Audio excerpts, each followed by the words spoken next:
Shrimad Bhagavad Gita, talking Bhagavad Gita, topic peace, शांति। परिचय, introduction.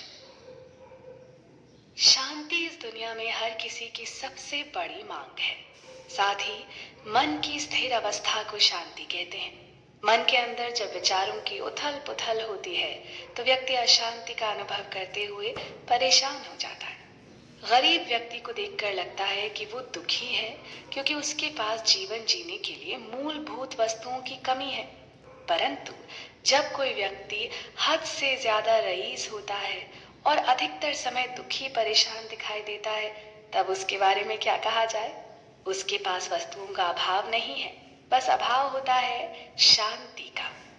वैसे इस भौतिक दुनिया की सभी विषय वस्तुओं से परे कुछ ऐसा है जिसे पाकर ही व्यक्ति को वास्तविक शांति मिल सकती है। वो शांति जो मिलने के बाद कभी खत्म नहीं होती। तो चलिए पवित्र भगवद गीता की सहायता से जानते हैं कि आखिर वो कौन सी चीज है जिससे शांति मिलती है, या कहें वो कौन सा उपाय है जिसकी मदद से हम शांति प्राप्त कर सकते हैं।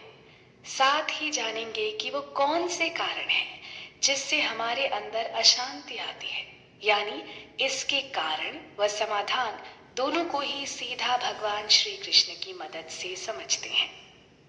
मात्रा स्पर्शास्तु कौनतेय शीतोष्ण सुख दुःखदः आगमपायिनो नित्या स्तांस्ति तीक्ष्व भारत।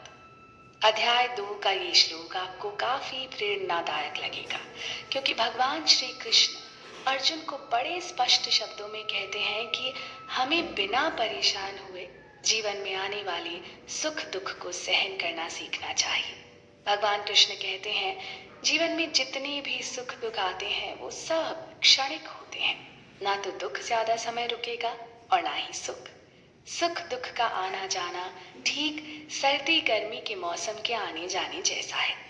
जीवन में ये सारे अनुभव हमें अपनी इंद्रियों और विषयों के संयोग से मिलते हैं। इसलिए हे भरतवंशी, बिना परेशान हुए इन्हें सहन करना सीखना चाहिए।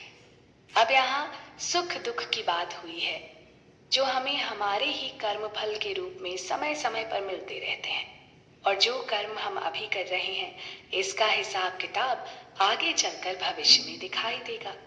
जब व्यक्ति इस बात को बड़े अच्छे से समझ जाए कि उसके साथ जो कुछ भी बुरा हो रहा है या उसे जो भी परेशानी हो रही है वो खुद उसके कर्म का परिणाम है, इससे वो इस बात का गुस्सा दूसरों पर निकालने से बच जाता है। दूसरी बात की हमें सर्दी गर्मी के मौसम से भी सीखना चाहिए कि जब वो बदलते रहते हैं तो मेरा ये दुख भी चला जाएगा, निसंदेह चला जाएगा, क्योंकि सर्दी गर्मी हो या फिर सुख दुख, ये सब प्रकृति के नियम के अनुसार आते जाते रहते हैं।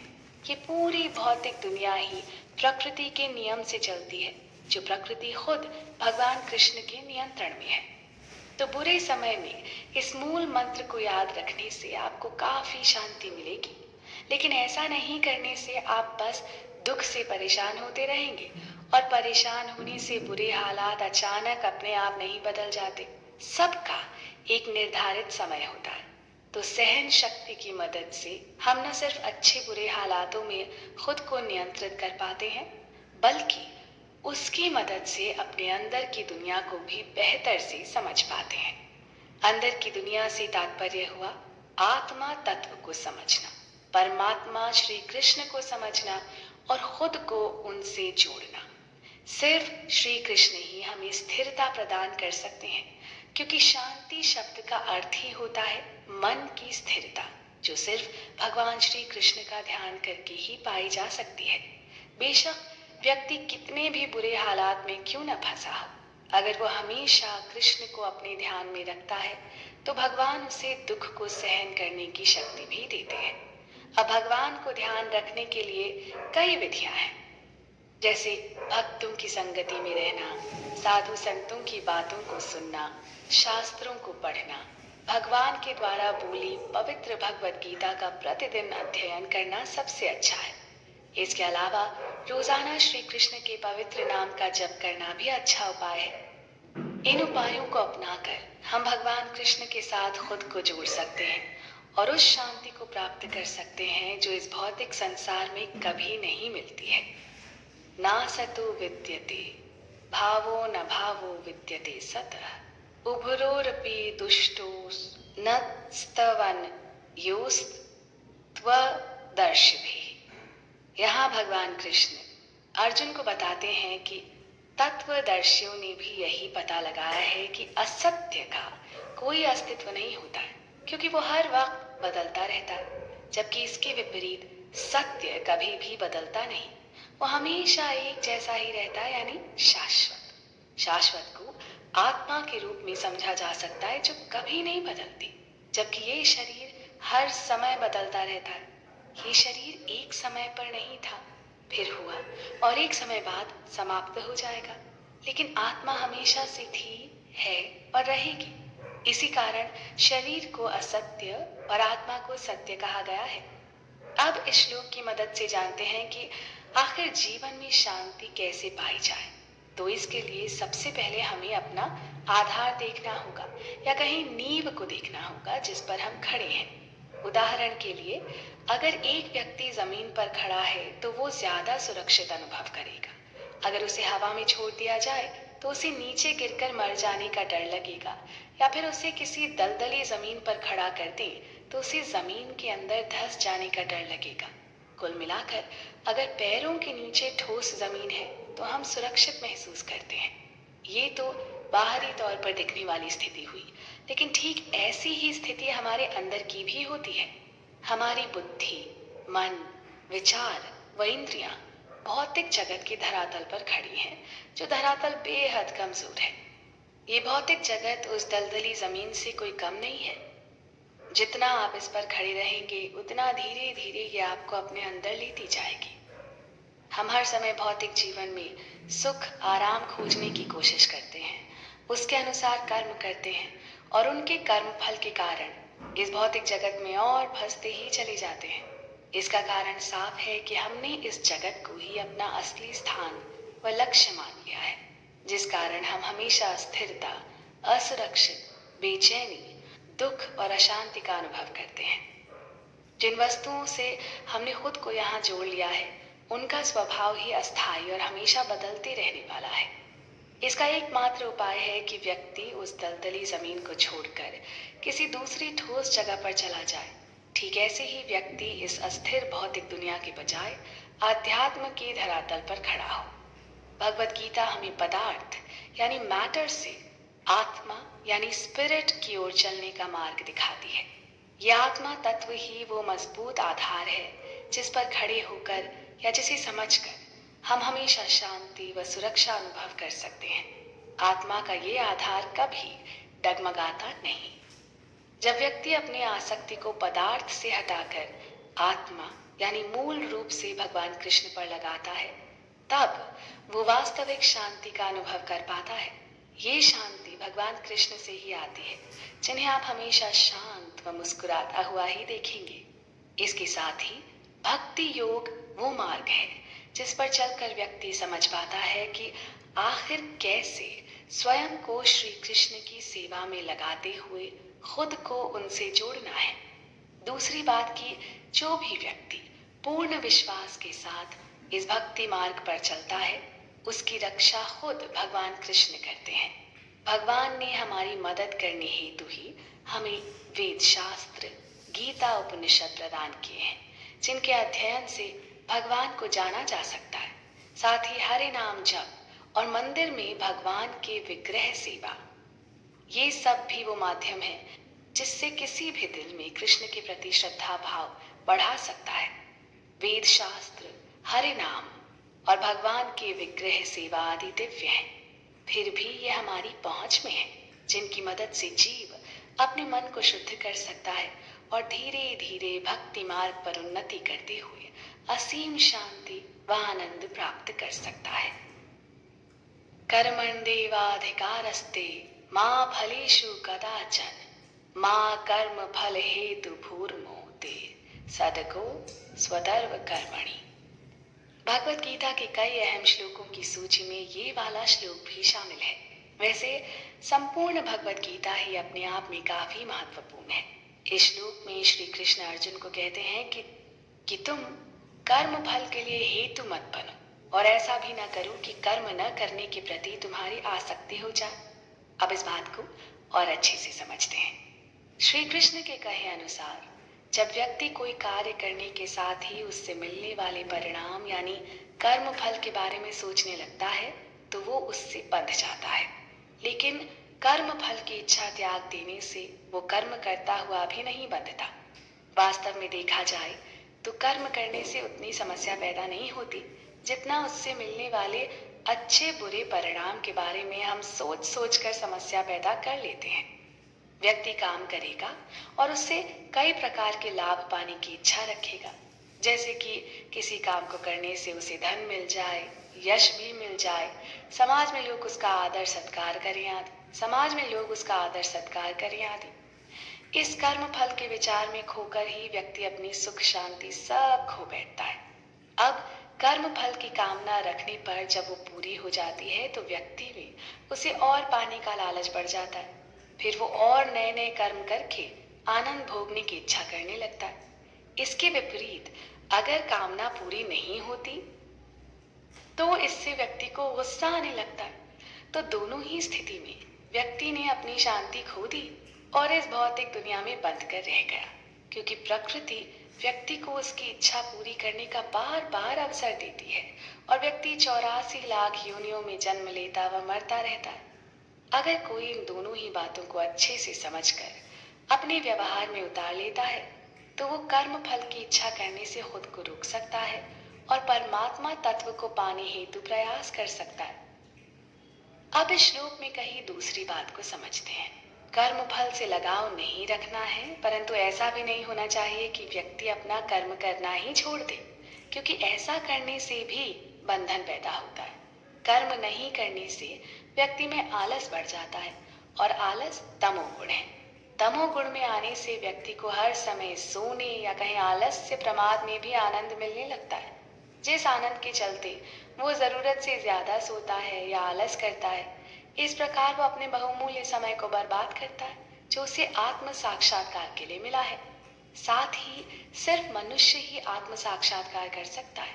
ये जीवन निकल गया तो न जाने फिर कौन सी योनि में जन्म मिले। इस हिसाब से देखें तो कर्म फल से लगाव रखने और कर्म को पूरी तरह छोड़ देने से एक ही प्रकार का परिणाम मिलता है। वो परिणाम है अशांति और इस भौतिक दुनिया से बंधते चले जाना। तो शांति पाने का सिर्फ एक ही रास्ता है और वो है कर्म योग।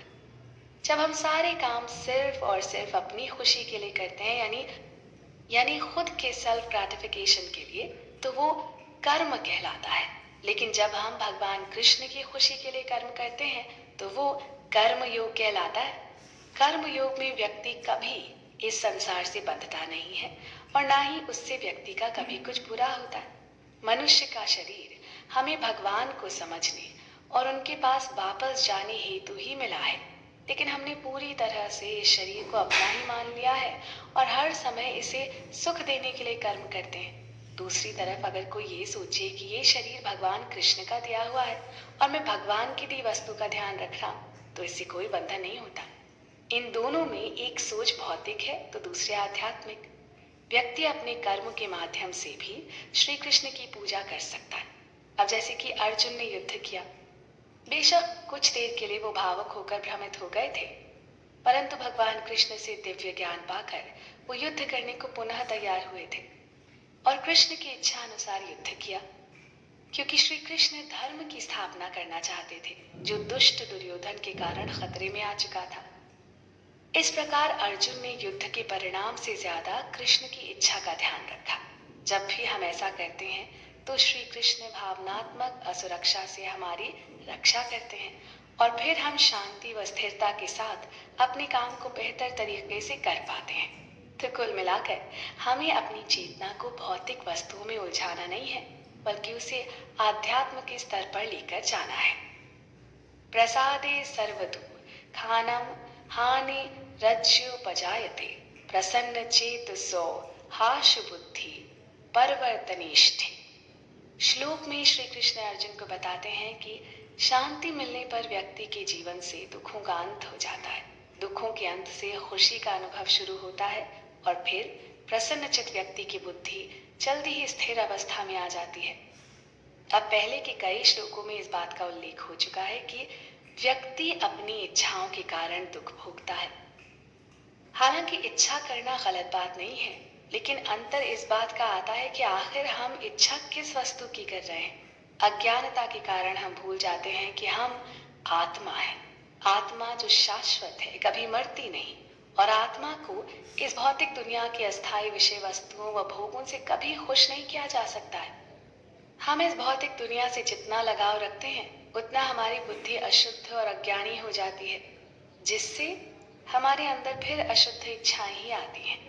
अशुद्ध इच्छा से मतलब हुआ कि जब इंसान सांसारिक विषयों के बारे में सोचता रहता है और सिर्फ उसी में खुशी खोजने के प्रयास में लगा रहता है। जब इस भौतिक दुनिया में कुछ भी स्थायी नहीं है, तो ये भला आपको कैसे स्थायी खुशी दे सकता है? तो इन अशुद्ध इच्छाओं को शुद्ध करने के लिए सही ज्ञान की आवश्यकता होती है, जो ज्ञान हमें श्रीमद् भगवद गीता से मिलता है। श्री कृष्ण के दिए ज्ञान के अनुसार कर्म करने से बंधन नहीं होता। भगवद गीता हमें हमारे असली स्वरूप यानी आत्मा का बोध करवाती है और बताती है कि जब ये शाश्वत आत्मा उस शाश्वत भगवान यानी श्री कृष्ण से मिलती है, तभी उसे कृष्ण का कभी ना खत्म होने वाला प्रेम मिलता है, जिस प्रेम को पाकर आत्मा को शांति मिलती है और शांति मिलने से उसके सभी दुख खत्म हो जाते हैं। ये वही दुख हैं जो आत्मा को इस भौतिक संसार में रहते हुए भोगने पड़ते हैं। इंसान जितना अशुद्ध इच्छाओं के पीछे भागता है, वो अपनी आत्मा को उतना ही दुखी करता है और उतना ही अशांत रहता है। इसका कारण साफ है कि फिर उन इच्छाओं को पूरा करने के लिए व्यक्ति कर्म करता है और उससे बंधता चला जाता है। भगवत गीता के अनुसार भक्ति योग एक आसान माध्यम है, जिसकी मदद से कोई भी भगवान की सेवा करते हुए उन्हें प्राप्त कर सकता है। जब व्यक्ति भगवान कृष्ण की भक्ति करता है, तो उनकी कृपा के रूप में व्यक्ति को वो शुद्धता मिलती है, जिसकी मदद से भौतिक इच्छाओं के प्रति उसका मोह धीरे धीरे खत्म होने लगता है। तो इस प्रकार समझ आता है कि श्री कृष्ण में मन को लगाकर ही उसे शुद्ध किया जा सकता है और चेतना को भौतिक संसार के जाल से बाहर निकालकर उसे भगवान कृष्ण में लगाया जा सकता है। यही शांति पाने का एकमात्र रास्ता है। प्रशांत मनस यून योगिन सुखमुत्तमम् उपैति शांत रजसम ब्रह्मभूतकलम शम। श्लोक में भगवान श्री कृष्ण अर्जुन को कहते हैं कि जिसका मन प्रशांत अथवा सर्वथा शांत है, जिसके सब पाप नष्ट हो गए हैं और जिसका रजोगुण पूर्ण रूप से शांत हो गया है, यानी जो रजोगुण से परे जा चुका है, ऐसे ब्रह्म रूप योगी को उत्तम सुख प्राप्त होता है। ऐसा योगी अपने सभी पूर्व कर्म फलों से निवृत्त हो जाता है, साथ ही वो अपने मन से भी परे जा चुका होता है। ऐसे योगी मन को अपना नहीं मानते, जिस कारण उससे होने वाले राग द्वेष से उन्हें शांति मिल जाती है। वैसे हमारे दुख और अशांति का कारण है मन के साथ गहरा संबंध बना लेना। ऐसे में मन के स्तर पर जब उथल पुथल होती है, तो उससे हमें भी अच्छे बुरे का अनुभव होता है। लेकिन श्लोक में उस योगी की बात हुई है जो इस भौतिक जगत के प्रति कोई लालसा नहीं रखता और जो बस भगवान की दिव्य सेवा में खुद को स्थिर कर चुका होता है। अब एक सवाल आता है कि आखिर हमारा मन विचलित ही क्यों होता है? तो इसका कारण है मन में भरे कई सारे बुरे विचार जो उसे अशुद्ध बना देते हैं। फिर व्यक्ति श्री कृष्ण को चाहने के बजाय इस भौतिक जगत की शानदार वस्तुओं को पाकर आनंद उठाना चाहता है। कुछ लोग सप्ताह के 6 दिन काम कर करके इतना परेशान हो जाते हैं कि शांति की तलाश में किसी पहाड़ी इलाके की यात्रा पर निकल जाते हैं, लेकिन जब वहां से लौट कर आते हैं तो वो शांति बरकरार नहीं रहती।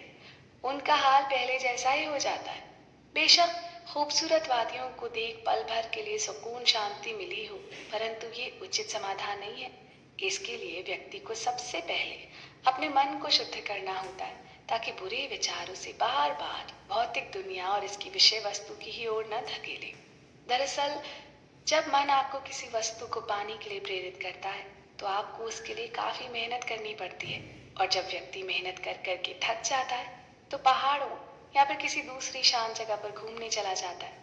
जब व्यक्ति घूमकर वापस आता है तो मन उसे फिर किसी दूसरी वस्तु के लिए उत्तेजित करता है, इस भरोसे के साथ कि इस बार उसे खुशी जरूर मिलेगी। व्यक्ति फिर मन के झांसे में आ जाता है और इसके कारण उसे काफी जटिलताओं और चिंताओं का सामना करना पड़ता है। हालांकि कई बार लगता है कि हमने तो ना किसी वस्तु के प्रति इच्छा की और ना उसको पाने के लिए प्रयास किया, फिर क्यों अशांति आ रही है। तो कई बार हमें दुख, परेशानी व अशांति का सामना इसलिए भी करना पड़ता है क्योंकि वो हमारे कर्म फल के रूप में हमें मिलते हैं। इन सब के विपरीत जिसका मन शुद्ध है वो सांसारिक सुख के पीछे नहीं भागता और आसानी से भगवान श्री कृष्ण का ध्यान कर सकता है, जो असीम शांति प्रदान करने वाले हैं। जब व्यक्ति इस भौतिक दुनिया की अशांत करने वाली वस्तुओं पर ध्यान लगाता है तो उसे अशांति मिलती है, और जब वो श्री कृष्ण पर ध्यान लगाता है तो उसे भगवान की कृपा से असीम शांति मिलती है। व्यक्ति मंदिर जाकर, शास्त्रों को पढ़कर, साधु संतों की वाणी सुनकर, भक्तों की संगति में रहकर व भगवान के पवित्र नाम का जप करके बड़ी आसानी से श्री कृष्ण को समझते हुए उन पर ध्यान लगा सकता है। जितना वो भगवान को याद करता है उतना उसका मन धीरे धीरे करके शुद्ध व शांत होने लगता है। यया स्वप्नम भयम शोकम विषादम मदमेव च न विमुच्यते दुर्मेधा धृति सा पार्थ तामसी। इस श्लोक में भगवान श्री कृष्ण अर्जुन को कहते हैं कि जिस धृति के कारण व्यक्ति स्वप्न, भय, शोक, विषाद यानी दुख या उदासी और मद को नहीं त्याग पाता, वो धृति तामसी है। वैसे इस श्लोक में स्वप्न का अर्थ निद्रा यानी नींद से है। हालांकि नींद आना तो स्वाभाविक और प्राकृतिक विधान है, परंतु जब कोई व्यक्ति जरूरत से ज्यादा सोता है तो वो अपना बहुमूल्य समय गवा देता है। ये समय उसे अपनी वास्तविकता को जानने समझने के लिए मिला है, और हम सबकी वास्तविकता ये है कि हम शरीर नहीं बल्कि आत्मा है। जबकि श्लोक में कहे गए धृति का अर्थ हुआ धारण शक्ति, वैसे तामसी धृति के साथ ही सात्विक और राजसिक धृति भी होती है। सात्विक धृति वाला व्यक्ति जानता है कि उसका लक्ष्य सिर्फ भगवान श्री कृष्ण है। उसकी बुद्धि इस बात को लेकर बड़ी स्पष्ट और दृढ़ है, जिसके कारण वो भटकता नहीं है। जबकि राजसिक धृति वाले लोग बौद्धिक संसार की विषय वस्तुओं को भोगने के साथ ही परमार्थ से जुड़े काम भी करते हैं, ताकि परलोक में भी उनको अच्छी गति मिले, यानी इनकी बुद्धि मिली जुली होती है। इन दोनों के अलावा तामसिक धृति के लोगों का हाल तो भगवान कृष्ण इस श्लोक में बता ही चुके हैं। जब व्यक्ति इन बुराइयों को छोड़ने के बजाय उन्हें कसकर पकड़े रहता है तो वो तामसी धृति होती है। ऐसा उस व्यक्ति की अज्ञानता व मूर्खता के कारण होता है।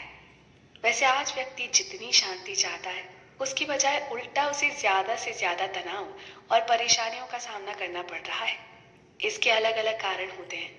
कई बार ऐसा होता है कि वर्तमान समय में हम कोई काम कर रहे होते हैं लेकिन चिंता दूसरे काम की करते हैं।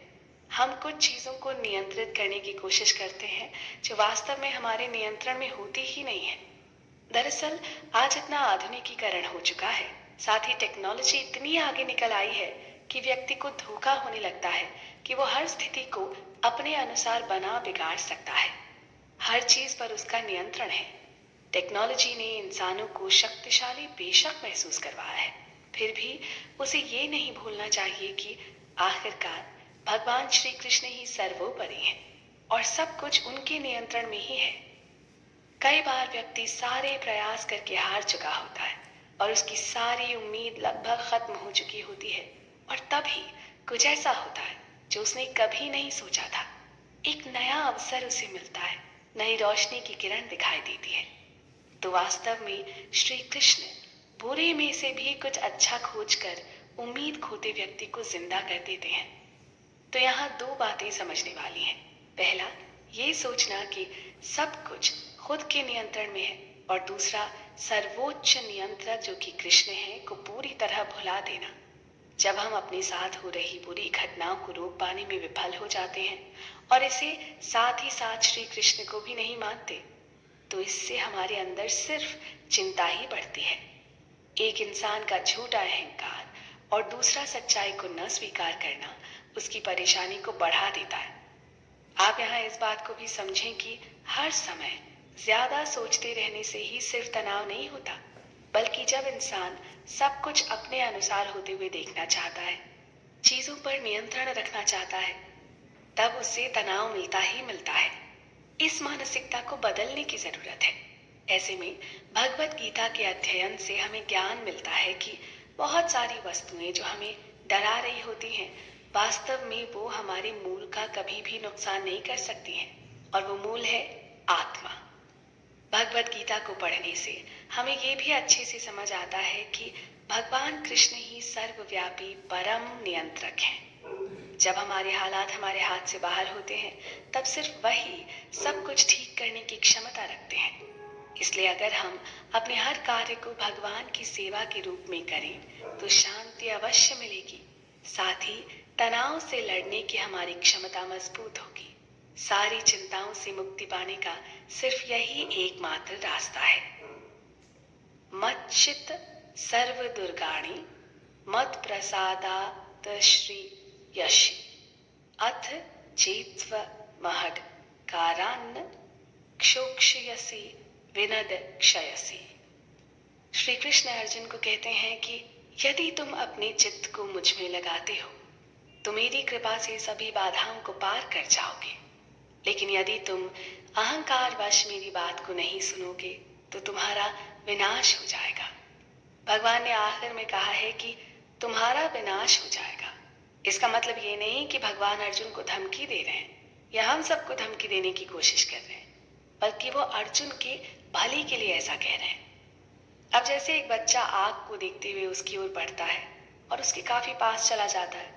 जब वो आग की तरफ हाथ बढ़ाने लगता है, तभी उसके पिता उसे रोकते हैं, क्योंकि वो जानते हैं कि ऐसा करने से बच्चे का हाथ जल जाएगा। तो पिता ने बच्चे को धमकी नहीं दी कि तुमको बस मेरी बात माननी ही होगी।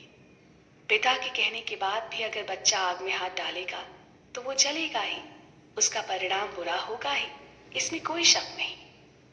अब श्लोक की मदद से समझते हैं कि कैसे हम अपनी तमाम चिंताओं से मुक्त होकर शांति प्राप्त कर सकते हैं।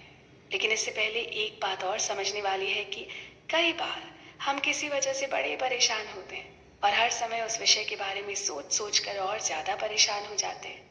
ऐसे में लोग सलाह देते हैं कि हम किसी दूसरे विषय के बारे में सोचें ताकि ध्यान बट सके, परंतु किसी दूसरे विषय के बारे में सोचना भी वास्तविक समाधान नहीं है।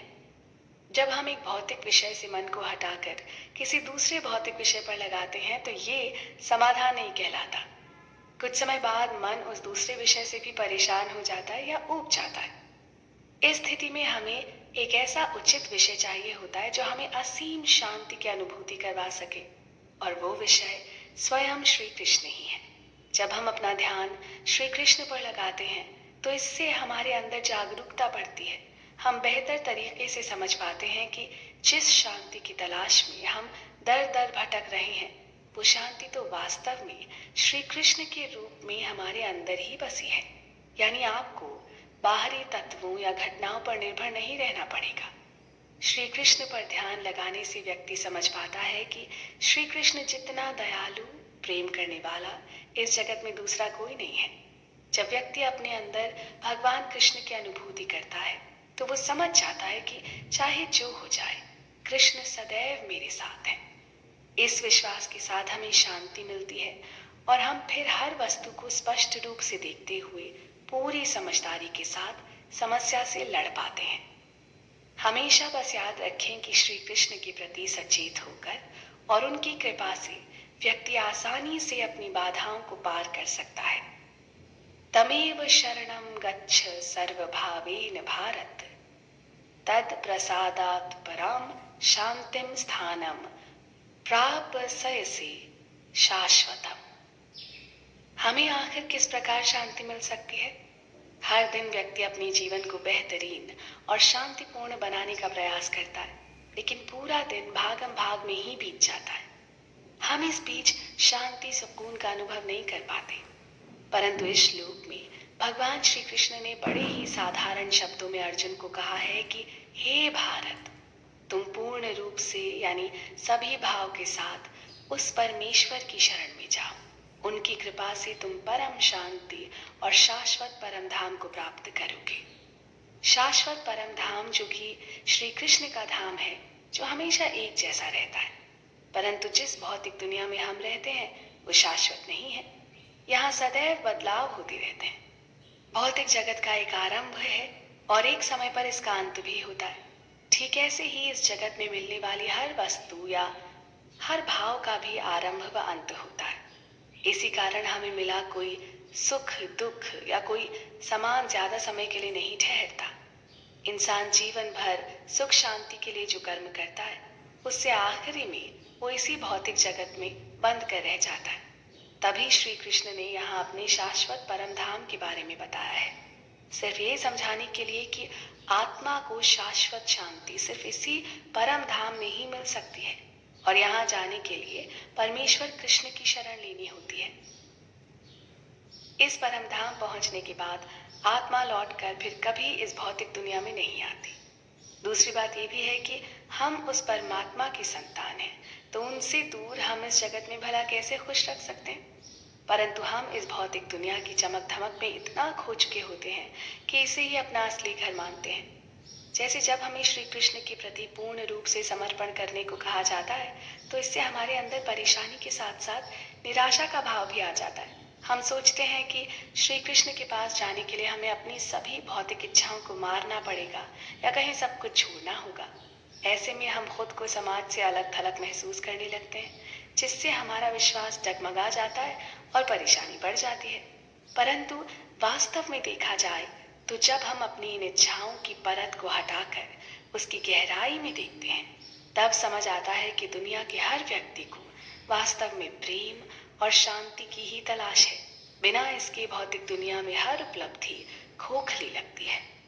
उदाहरण के तौर पर एक व्यक्ति अपनी मेहनत से खूब बड़ा महल बना लेता है, जिसमें सारी विलासिता की चीजें उपलब्ध हैं, पर घर के लोग उससे प्यार नहीं करते, अच्छे से बर्ताव नहीं करते और समाज के लोग भी उसे खरी खोटी सुनाते हैं। तो सब कुछ होते हुए भी उस व्यक्ति के लिए प्रेम व शांति की तलाश बनी रहेगी, जो तभी मिल सकती है जब हम